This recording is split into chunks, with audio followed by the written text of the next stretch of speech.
Donc ici, je vais enlever ce déflecteur d'air. Donc j'enlève les deux vis qui se trouvent ici, tout simplement.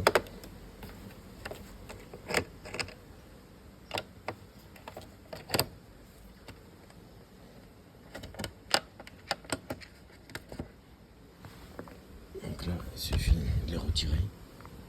Vous voyez un peu une forme un peu spéciale. Voilà. Et donc ici également. Notre vis. Ensuite ici, sans aller trop loin, voilà. Ici, je ne sais pas si vous voyez, mais c'est de appuyer légèrement sur cette languette de manière à extraire. Donc pour enlever le carénage sur le côté, il y a donc une vis ici, une deuxième, une troisième, hein, c'est évident. Après avoir enlevé ici l'élément du côté, eh bien vous avez une vis ici, une vis qui est là, et également dans le bas, également une vis qui se trouve là. Côté à l'avant, donc il y a une vis ici en dessous, une vis ici, une vis ici.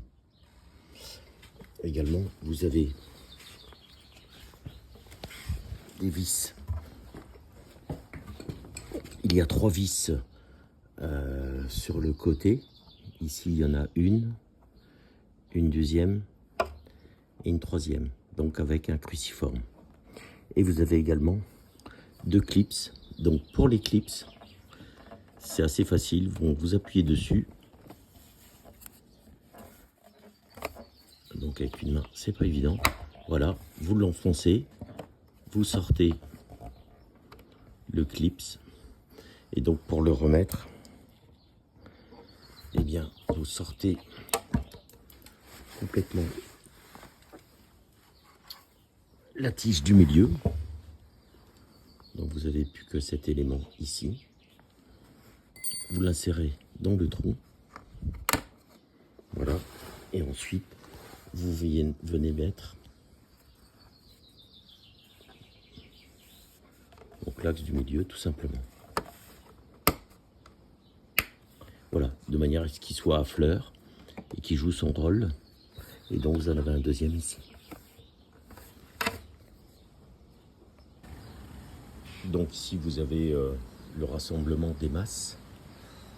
Et donc avec un petit tournevis, l'histoire de libérer l'encoche ici, on arrive à retirer.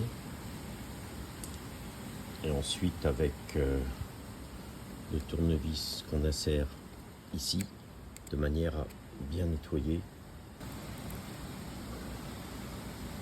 Là je retire, voilà, les petites pattes. Et on voit que effectivement certaines sont quand même bien oxydées. On va nettoyer tout ça. Donc à l'aide avec ma Dremel, j'ai pu nettoyer correctement. Donc là, c'est nettement mieux.